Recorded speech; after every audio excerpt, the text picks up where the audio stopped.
Hi friends, welcome back to Homely Tamlachi.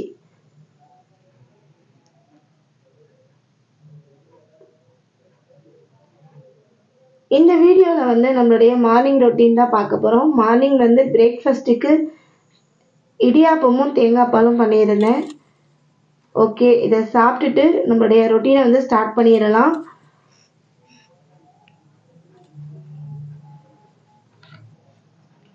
நம்ம தோப்புல இருக்க தேங்காயில எண்ணெய் கொஞ்சம் ஆட்டி எடுத்துட்டு வந்தாச்சு. அதை நல்லா வெயில்ல காய வச்சு எடுத்து வச்சுக்கலாம். பப்பாளி விதைகளை கொஞ்சம் வெயில்ல காய வச்சு எடுத்து வச்சுக்கலாம் அப்படின்னு சொல்லிட்டு காய வச்சிருக்கேன்.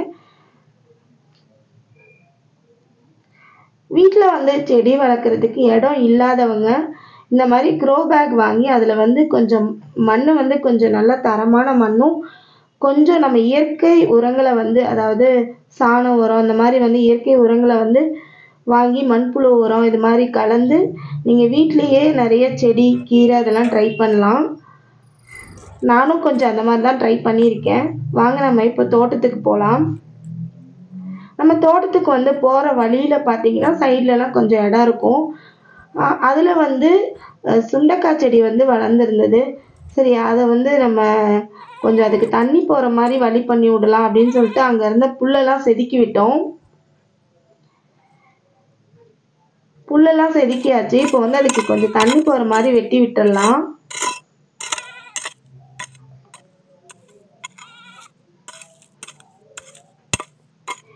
நான் நிறைய எனக்கு கீரை விதைகள் நிறைய போடணும் அப்படின்னு ரொம்ப ஆசை. ஸோ அதனால் கொஞ்சம் இடத்துல நான் ஃபஸ்ட்டு ட்ரை பண்ணலாம் அப்படின்னு சொல்லிட்டு வெந்தயக்கீரை, அதுக்கப்புறமேட்டுக்கு ஆக்சுவலாக இது என்ன விதைனே எனக்கு தெரியல.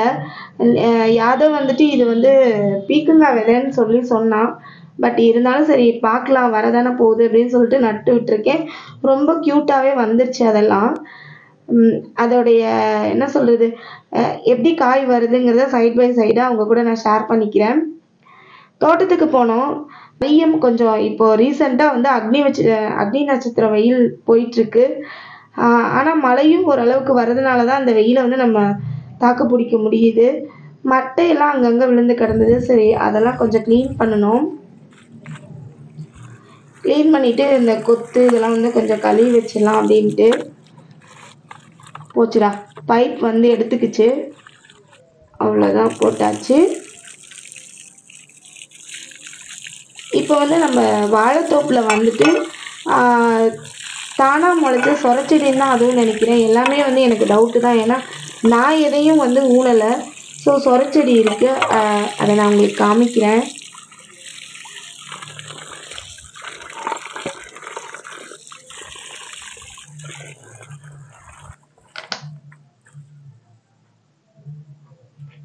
இந்த தோப்பில் இந்த வாழைத்தோப்பில் இருக்கிறது இந்த வாழையெல்லாம் பார்த்தீங்கன்னா இது மோரிஸ் வாழைப்பழம். பார்த்தீங்களா, இதுதான் அந்த சொரச்செடி. ஒரு 4-5 செடி தப்பு விதையில் வந்தது தான். இது அப்படியே பக்கத்தில் இருந்த தென்னை மரத்தில் ஏற்றி விட்டாச்சு. மாங்கன்று நட்டு கிட்டத்தட்ட 1.5 வருஷம் இருக்கும். நான் இங்கே தான் நட்டுருந்தேன், ஆனால் வரவே இல்லை. வெயில் அதிகம் படலை, அதனால தான் எந்திரிக்கலன்னு நினைக்கிறேன். பட் இப்போ ஓரளவுக்கு நல்லா வந்திருக்கு. இனி வரும் காலங்களில் நான் என்னுடைய ரொட்டீன் ஒர்க்கை உங்களுக்கு பயனுள்ளதாக இருக்கிறத நான் கண்டிப்பாக வீடியோவாக ஷேர் பண்ணுறேன். இன்ட்ரெஸ்ட் இருக்கிறவங்க பாருங்கள். நம்ம சேனலை சப்ஸ்கிரைப் பண்ணுங்கள்.